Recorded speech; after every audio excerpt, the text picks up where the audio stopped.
these Republicans, if they want to go and live in a republic, go live in one. But, we have a monarchy here. There was a lip reader in the Abbey when this service was going on.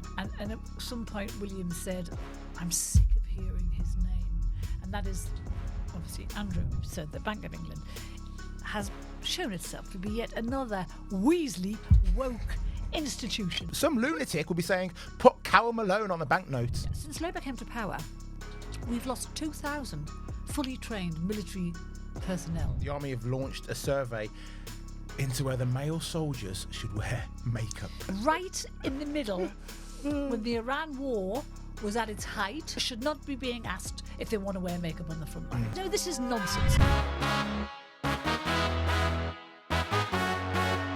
Hello and welcome to the Daily Expresso. I'm JJ Anisiobi, and today I'm joined by fan favourite Carole Malone. Hello, darling. Hello. You've changed the outfit up a bit. I have. You've got a bit of just a black sweatery. Yeah, a few buttons. Just this Is that designer? Autograph from Marks and Spencer's. So I'm a working not man. No, not designer. But it looks a bit like a William Hunt thing, or it looks a bit Prada-y as well. In fact. Oh, thank you. No, it does. It looks good. You're actually looking half decent for once. Wow. Yeah, Well, may I say to you, Carole, Yes. I'm living the yellow. Well, I've declared spring. It's not here, but I'm in spring now. The sun's shining. It's It blue is. sky out there today. It makes me feel good. Well, I'm glad you feel good. Yeah. Because I don't think the royal family are feeling very good at the moment. I feel very sorry for them at the moment. I mean, I know it seems silly to feel sorry for a billionaire family who lives a life we'd all like to live, but however, I do because it was the Commonwealth celebration of the Commonwealth Day at the weekend, and they went to a service there. Now, just if people don't know, that particular service was to commemorate the 5 million soldiers who lost their lives in both the First and the Second World Wars. Mm-hmm. So all the family turned up, and right outside the Abbey, shouting abuse and screaming, were the anti-monarchist mob, among them probably a lot of members of a group called Republic. Mm-hmm. And they're screaming as the family are going to go into this very sombre service, this service to honour our dead soldiers. They're getting shouted at, what did you know about Andrew? You must have known. You're not our king. There was just so many insults. And I just thought, how crass and how disrespectful to harass the royals in that way. And, I'm not against protests in the streets of this country, unless, of course, they go on for 2.5 years and they demonise one particular religion, which they have, the Palestinian protests. But I just think that you can't be allowed to harass the royal family in this way. It looks undignified. I think they would be frightened of that. That hasn't happened to them very often before. And yes, I know they have security and all the rest of it, but they are there doing a job, and they're there honouring our war dead, the Commonwealth's war dead, and to be heckled at in that way is just crass. These Republicans, if they want to go and live in a republic, go live in one. But we have a monarchy here, and I think they should be respected. They're not responsible for what Andrew Mountbatten Windsor did, or didn't do. Or didn't do, and that's the point. He's been convicted of nothing. Mm-hmm. And the idea that the royal family knew everything and hid it. Well, it's just nonsense. None of us knew very much because Andrew has lied. I'm sure Andrew would have been asked by his mother, our dear late Queen, about the truth of the Epstein allegations, about the truth of trade, what he did when he was trade envoy.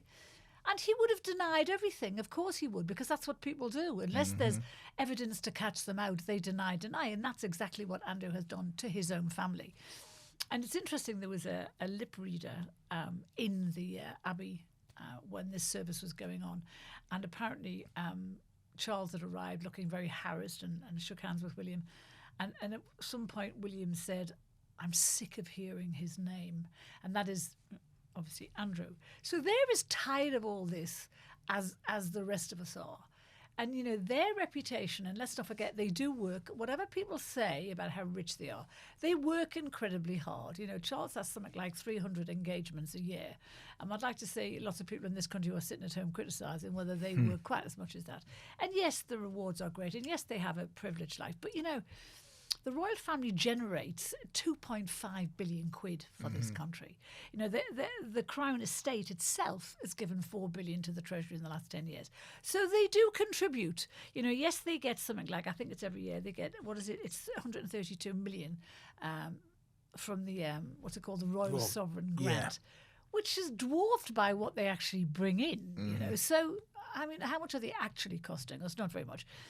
And I think having a monarchy lends a bit of class to this little island of ours. It makes us distinguished and elegant in a way that our size doesn't really justify. You know, we're a tiny little island, and yet on the world stage, up until Starmer got into power, of course, we were seen as a force, and as a force to be respected. And part of that respect was the royal family. Well, playing devil's advocate. Play devil's advocate. Some people would say that the Queen was told by some advisors. Andrew Lowney, who wrote entitled The Fall of the House of York, he said that the Queen was told by police officers, by diplomats, etc., and she ignored them. What was she told, I wonder? I presume told that Andy's been a bad boy. Andy's been bringing women through and not giving us their identification, etc., etc. And some of those people who apparently spoke up, some of the whistleblowers, were then moved to different positions. So... if that is the case, I'd be surprised if it was the case, if she knew the full extent. But, you know, one he didn't bring, well, there was one girl brought in for him, apparently, this Russian lady who was given a tour around Buckingham Palace. It's not good. No, it's really not good. And maybe she was, I mean, someone said to me the other day, you know, if he'd done nothing, why did she pay out 12 million quid to That's also an issue, Griffith? yeah. But that was surely a damage limitation exercise, whether he'd done it or whether he hadn't. It was damage limitation, and she probably thought 12 million was a small price to pay for not damaging the institution of the monarchy. And that is the point. For her, it was always about the institution. This was an institution that she had devoted her entire life to, selflessly, to the point where in the early years of her children's life, she wasn't always around because she was doing her job and her duty. And Andrew was in danger of wrecking that, of tarnishing all of that. So, you know, what if she had known? What should she have done? Should she have exposed him? That doesn't make sense to me. Did she tell him, you can't involve yourself in any of that nonsense ever again, or there will be consequences? I'm pretty sure she did. But what could she realistically have done had she known? And I'm not entirely sure she knew the full extent, because how could she have? I think it'd be difficult for any parent to you know, expose their son for wrongdoing if that's what they're being told. But ultimately, that's the right thing to do. No, it isn't the right thing to do. Most people don't have an institution to uphold the monarchy. She couldn't let one man and what he had done tarnish the monarchy, you know. So most parents do have a duty, but we know that most parents would not dob their children in. A lot of parents, I'm not saying most, but a lot of parents would not dob their kids in it. Some would, because they would think it's the only way their kids are going to learn a life lesson.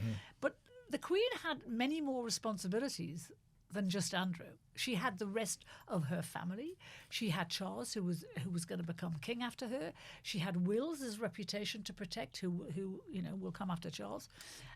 It's interesting. It'll be interesting to see that when Will's does get to be king, what he will do with the likes of Andrew, because I suspect he will, whatever cottage he's living in now, I suspect he won't be when Wills gets to be king. I mean, Charles wants to make everything okay. You know, Charles is he's of an age now where he'll be thinking about, you know, what happens at the end of his life. He wants his family to be united. He wants things to be okay. It's why we've heard he may have offered Royal Lodge to Harry and Meghan as an olive branch. He's doing all this because he's getting old now, and he wants to square the circle.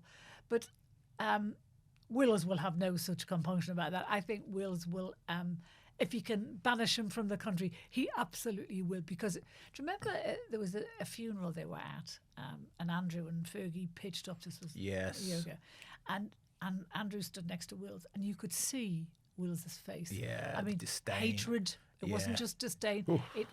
It was get away from me, or I'll smack you on. He really didn't want him there. Yeah. So I suspect Andrew ought to pray that Charles has a very long life, because if Wills gets to be king, he's in big trouble. I think the British public some aspects of the British public will not be happy with the royal family ever again until Andrew's put on a plane, sent to America to speak to the authorities over there.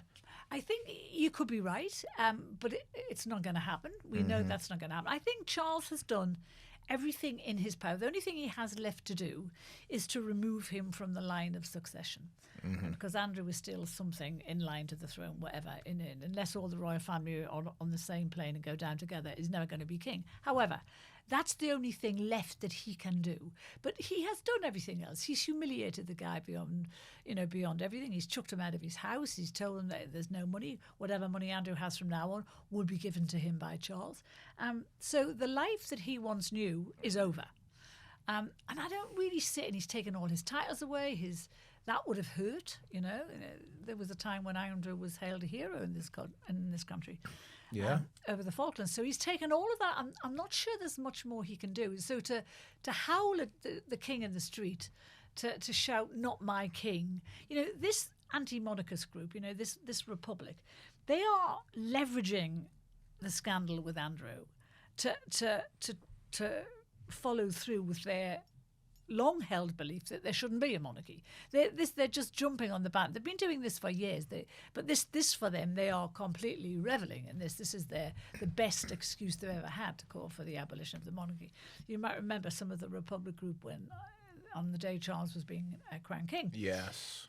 A lot of people from that group were arrested before the day because they had threatened to disrupt the service itself. But there was also a fear for his safety. So, we can't be in a situation where the royals can't walk about in this country because they're frightened for their own safety. People moan about them not doing enough. Well, they're not going to be able to do anything if they can't go out and about and meet people. And they should be safe to go out and do that. Everyone should be safe. Whatever the protest, they should feel safe. And I don't believe they would have felt safe the other day. Which, one more thing on this. Republic saying they want a royal Epstein inquiry. They want to know exactly what Charles knew, what William knew, what perhaps the late Queen Elizabeth knew.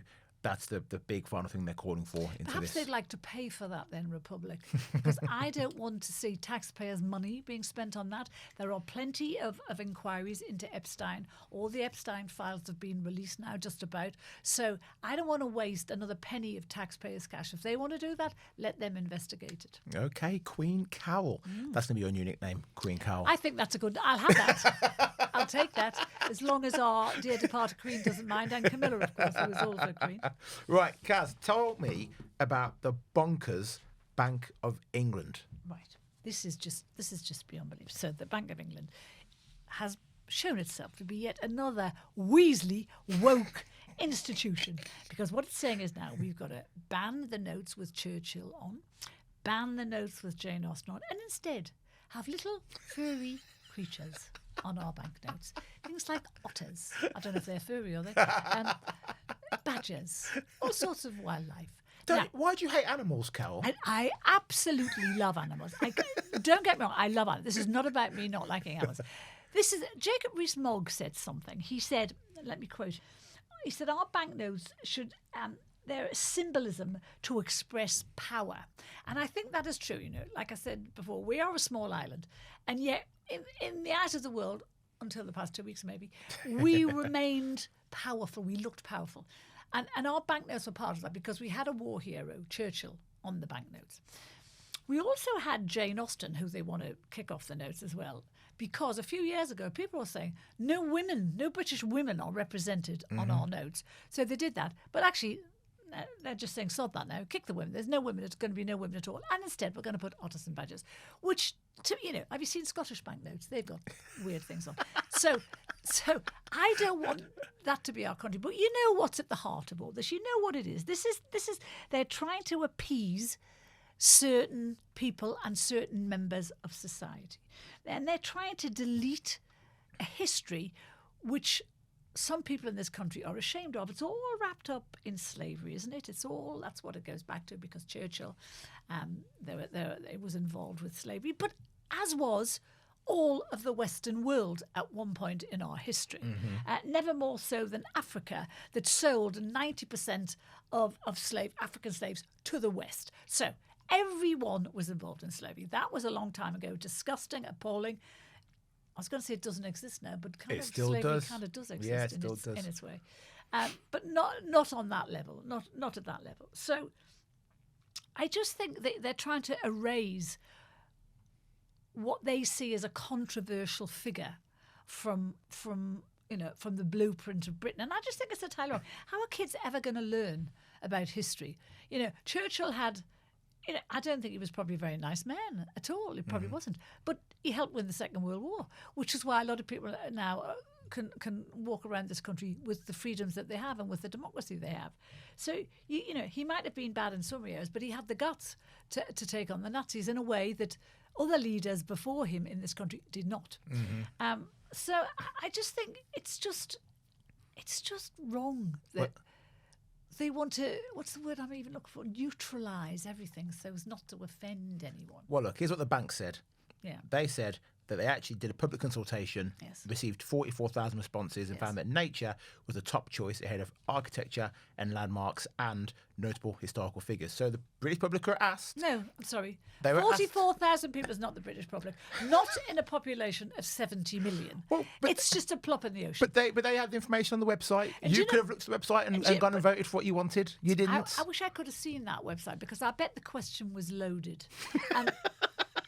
In a way to get Churchill off, because they didn't have the guts to just do it. So they say, we asked the public. So the public's anonymous. I don't mind seeing great buildings on banknotes. I think if we build those buildings and they're landmarks, that's good. But there's also room for historical figures.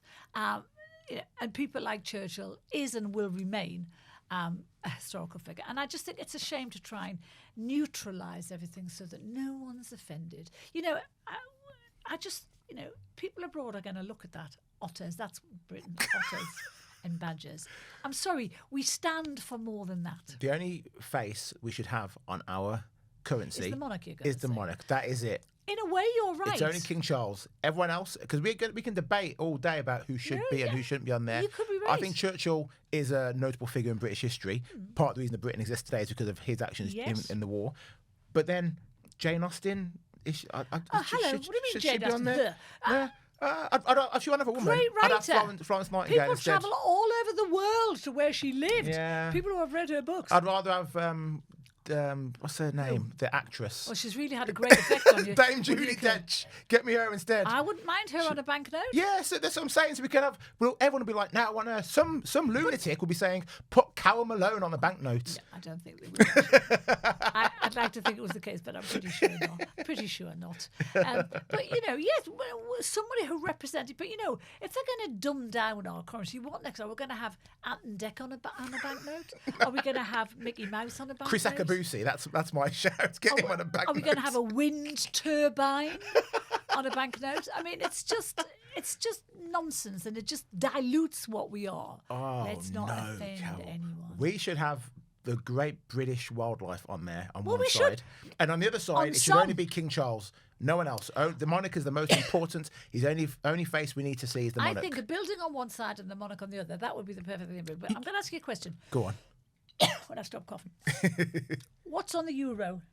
On the euro,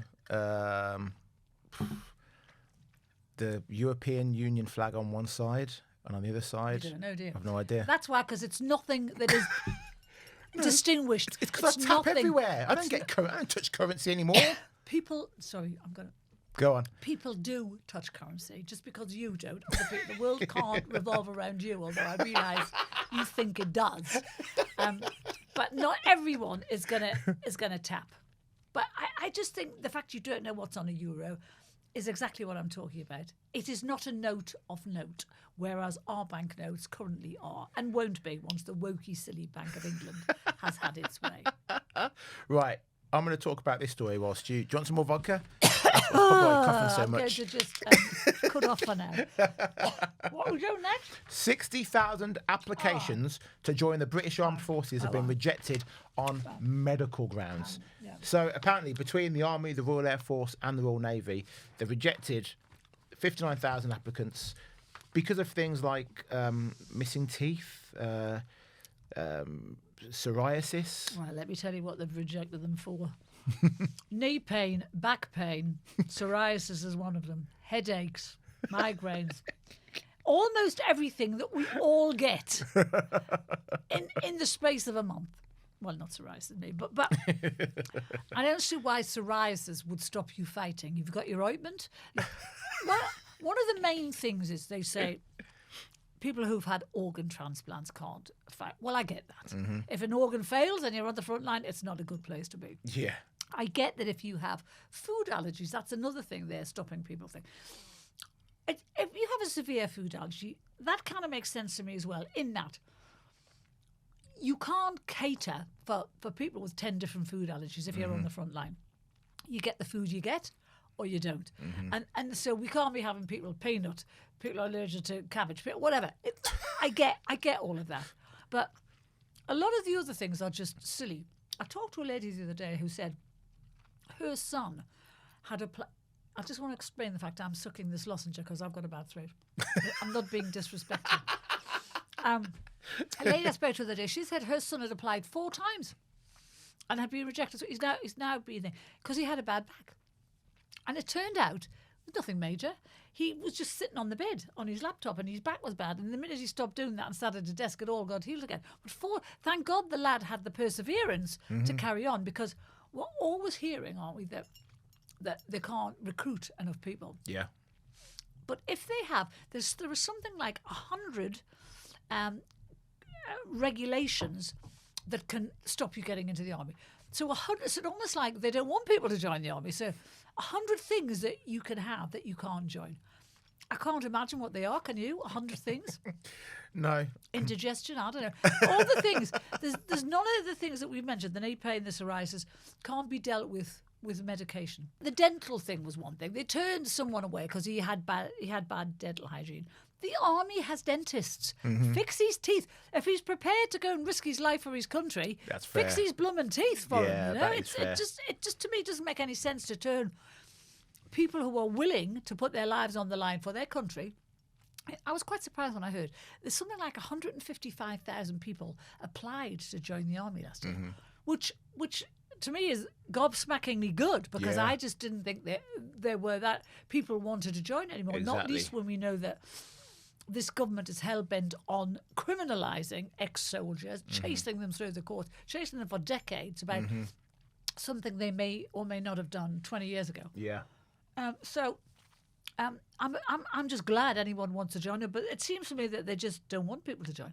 And I heard last year that something like since Labour came to power, we've lost 2,000 fully trained military personnel. Mm-hmm. So maybe they're not recruiting because they don't want to. Maybe they're trying to cut the numbers. I think there's a fundamental problem with our army. You know, roughly 10% of the British Armed Forces are classed as obese, overweight. How are you obese and overweight when you're supposed to be out exercising every day? You see, if they can stop you going in the army for a bit of a bad tooth, how can they not stop you from going in? Because to me, that is a clincher. You can't be on the front line if you're 3 stones overweight. Yeah. Because how are you going to get away? Do you know what I mean? And you will be a burden on other people if that's the case. So I think that makes total sense. But even that's solvable. You say to them, go away for 3 months, lose 3 stone, come back and we'll sign you up in a second. Yeah. And all that is to me, that would give you an incentive to do. If you really want to join up, that's what you do. But, Carole, it gets worse, because the Army have launched a survey into whether male soldiers should wear makeup. You know, this is a review that they launched last week, right in the middle, when the Iran war was at its height, when Trump and Israel were bombing the hell out of Iran. And so this review came out, and it was asking soldiers, would they want to wear makeup, while they're working frontline? Would they like to have hair extensions? Yep. Would they like to paint their nails? Would they like to have time off for tattoos and piercings? It's bizarre. Would they like to wear hair extensions? Now, how's that going to go down in the heat of battle when you've got your hair extensions flying in the wind? I mean, it shows that we are not taking. It's not the armed services' fault. It's not the people serving's fault. This is ridiculous woke. I don't even believe it's the generals. It's the civil servants in the midst of it all. It's the pen pushers. It's the pen pushers who are just making a mockery. If this has got out to the rest of the world at a time when this war is still raging and people are dying, and what is our country doing? What is our government doing? Yeah. Authorising a review about should our soldiers be able to wear makeup. We are a laughing stock already. This just contributes to that. And I think it's such a shame for the people who are serving, who aren't interested in this nonsense. This is nonsense. And I don't care if people say to me, this is, you're not taking in genders. No, this is nonsense. Yeah. Soldiers should not be being asked if they want to wear makeup on the front line. And it just reduces us in the eyes of the world. And it reduces the bravery and the good intent of the people we have currently serving and who want to join up. And like I said before, who are prepared to lay their lives on the line for this country. Because they're not doing it because they get paid a lot. They're doing it because they want a good job and because they want to serve their country. Yeah. And this just negates all of that. It just detracts from all of that. Yeah. Well, for once, Carole, we're in complete and utter agreement. That'll never happen again. But there you go. This is a good subject for us to agree on. Yeah. Well, Queen Carole has had her say. Maybe we agree twice. Maybe we agree twice here. Maybe we agree twice. Yeah. Carole Malone, thank you so much. Pleasure. Are you here next week? Yes. Are you? Yes. Well, then I'll see you again then. I'm not wearing a shirt next week. I mean, I'll wear something. I'm not going to be topless. Please don't come in shirtless, because then I won't be here ever again. I'll be gone. I'll be running through Canary Wharf to get me out of here. Well, thank you for watching. Leave your comments below. Like, share, subscribe, and hit the hype button. Bye-bye.